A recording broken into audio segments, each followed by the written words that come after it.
Hello everyone, welcome back to another episode of r/Malicious Compliance. In today's episode, ex-husband ghosts ex-wife, racks up a huge bill. He clearly didn't think things through. Oh, I'm on private property? The old bait and switch. Before we get started, make sure to subscribe so you will never miss a video. So let's get started. Ex-husband ghosts ex-wife, racks up a huge bill. He clearly didn't think things through. My compliance was malicious for the ex-husband. I'm working in the billing queue in a call center for one of big 3 telcos, and a client calls in regarding a billing concern. This lady calls in, is puzzled by why she got charged a one-time fee $49 for a wireless access point. It's Gen 1 equipment for wireless set-top boxes for optic TV. She's even more puzzled, why would she have that charge when she doesn't have TV services from us? And I inform she does, it started more or less a month ago. She's disputing that because optic TV isn't available in her area. Now I'm confused. She lives in a small town and there's no optic TV there. I do a little digging and find out that someone, no ex-husband, was still her on account and got 3-year contract to get a free TV for optic TV and internet. She begins to cry on the phone and tells me her now ex-husband had an affair with a younger woman, divorced her, milked her for as much as he could and apparently still is milking her for more. He totally ghosted her.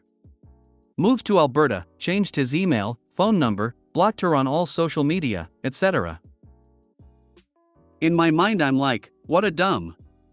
And I'm like, well, I'm sorry if you cancel the services, you're on hook to pay for cancellation fees and so on.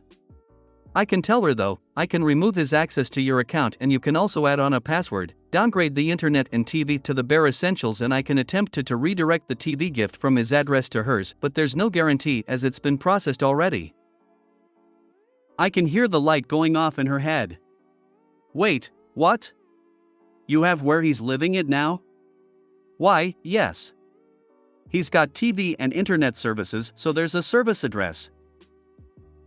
She goes really quiet, says her lawyer and herself have been trying to track him down, but his family and friends are being tight-lipped about it. She asks if I'm allowed to give that info to her. I smile and reply, this is your account. You have unrestricted access for service address, phone numbers, emails that your now ex-husband provided to us to get hooked up. She asks that I can give her his new address, his new cell number, and the second number left on the account, presumably the new woman, and contact info over the phone right now. I asked if she had a pen and paper handy. She was so ecstatic.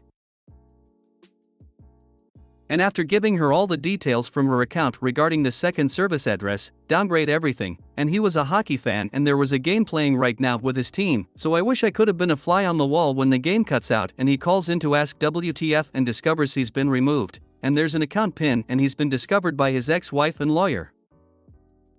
And all for the low price of $49. That's spectacular. I'm delighted for her. Such a great point. I'm sure hiring a private detective to hunt down his address would have cost much more. She got a bargain. This might be my favorite story on this sub. He calls in to ask WTF and discovers he's been removed, and there's an account pin and he's been discovered by his ex-wife and lawyer. There's no way to find out as he's not on the account any longer. We can't give you any information about this account as you are not an authorized person, sir. Surprised Pikachu face. Unfortunately, this is about how it went when we got my mom added to the cable/internet account after my dad's dementia progressed to where he can't handle the bills anymore. Thankfully, between my mom being in the store and a rep being on the phone with my dad and me being by his side to answer questions/find information, we did get it taken care of. LPT, married couples should always have both people on the account. This reminds me of my mom. Married a much younger man very quickly, don't even get me started, marriage ended in less than a year and he's being a dick. Traded in their car he had for a brand new Mustang and added it to her insurance. She called to get it removed, they said unfortunately they couldn't. She's like, well, it's my policy, can I just cancel it? And the Luke in Austin, Texas said, why yes ma'am, you absolutely can. Cancelled the policy. About a week or two later he totaled the car speeding because he's a horrible driver. That is beautiful. It's stretching the malicious compliance bit, but I don't care as this was an amazing read. That aside, how stupid do you have to be to put your contact/address info attached to someone else's name? That's like robbing a bank but using your debit card. Oh, I'm on private property? My first time posting here. I used to work for a supermarket chain, and quite often I'd be asked by management to work at other locations. Most of the time, this wasn't a big deal. I was happy to help out, it gave me an excuse to drive and have the petrol paid for.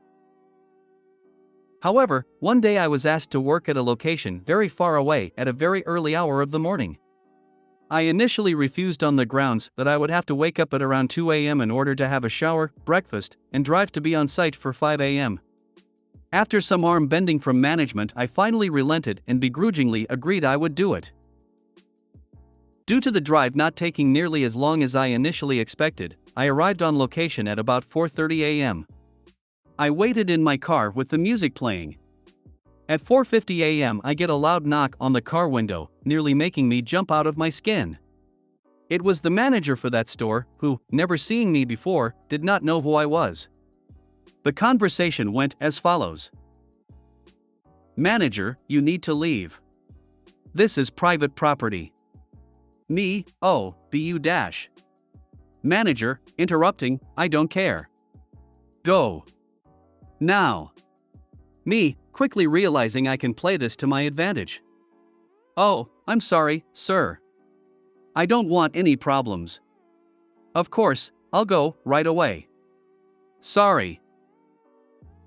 And as per his request, I drove home with a smile on my face, knowing that I have the rest of the day free to myself. A few hours later I get a phone call. I answer the unrecognized number, and I recognize the voice immediately. It was the manager who told me to leave.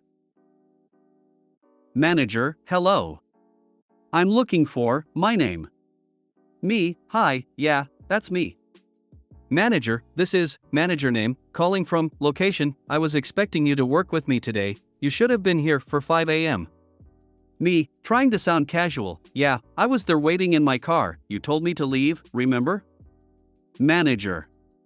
But you didn't say th dash. Me, interrupting, there are no ifs or buts. I was on private property and was asked to leave. I was legally obliged to do so. Manager, right. But don't you think dash? Me, interrupting, it doesn't matter what I thought. I was asked to leave private property.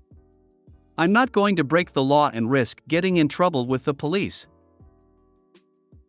It was at this point he hung up on me. I expected to get in trouble for what had happened, but I never heard anything more about it. This was a few years back now too. It's one of my favorite stories to tell. I hope you enjoyed it. Heh, I like that you added insult to injury by interrupting him like he did to you, laughing face. Nice one. Yeah. It was very satisfying. I'm not usually a confrontational person, so I probably sounded all shaky and nervous instead of anything clever though, laughing face. So you expect someone you don't know at 5 a.m. and see someone at 4:50 and threaten the police? Manager is very smart, big brain. The old bait and switch. One upon a time I, like many people after the new year, joined Planet Fitness with my girlfriend, now wife. We did not go to the gym, and this continued now that we had a gym membership. After a year or so had gone by of not going to the gym, we decided to go in one day just for something to do. They wouldn't let us in due to the card that we used for my wife's membership had expired and our account was due over $100. They agreed that we could go in as long as we got it under $100. We paid the remaining amount and canceled her membership, switching mine to a premium membership so that we could both get on using mine. After probably another year of them collecting my money for little in return, I joined the army as a way to escape the ever-rising cost of family health insurance. I thought, this is great, now I have a reason to work out, and I'll use my Planet Fitness premium membership that lets me use any of their gyms around the country. However, upon moving to our first duty station, I found that I worked out every morning with a group of people outside too. There are several gyms on base, usually nicer than a Planet Fitness. So I went to cancel my membership. Here's where they really pissed me off. Oh, you have to cancel in person at your home gym or by writing a cancellation letter via first-class mail to your home gym. The problem being that my home gym was over 700 miles away, and I didn't want to wait long enough for them to get the letter and process it. I left and began my Planet Fitness contract research. Armed with knowledge, I returned to the closest store the next day. "Good morning, sir." "Oh, good morning. Can you help me out?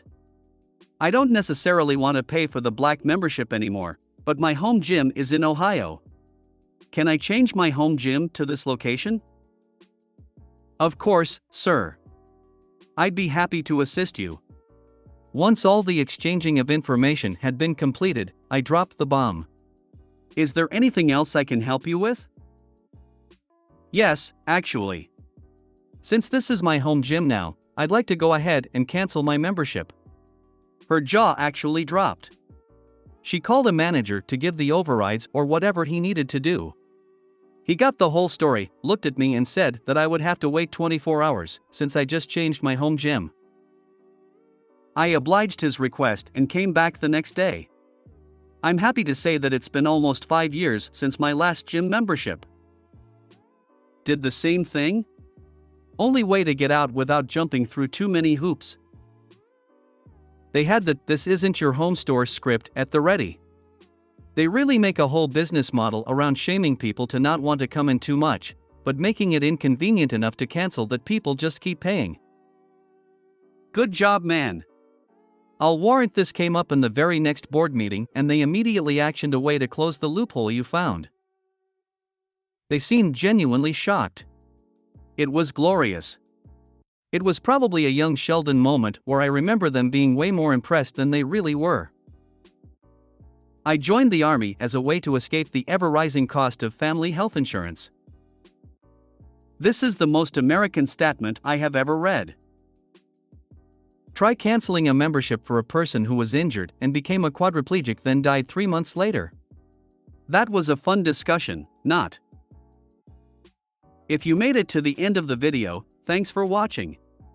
Don't forget to like, subscribe and share, and we will see you in the next video.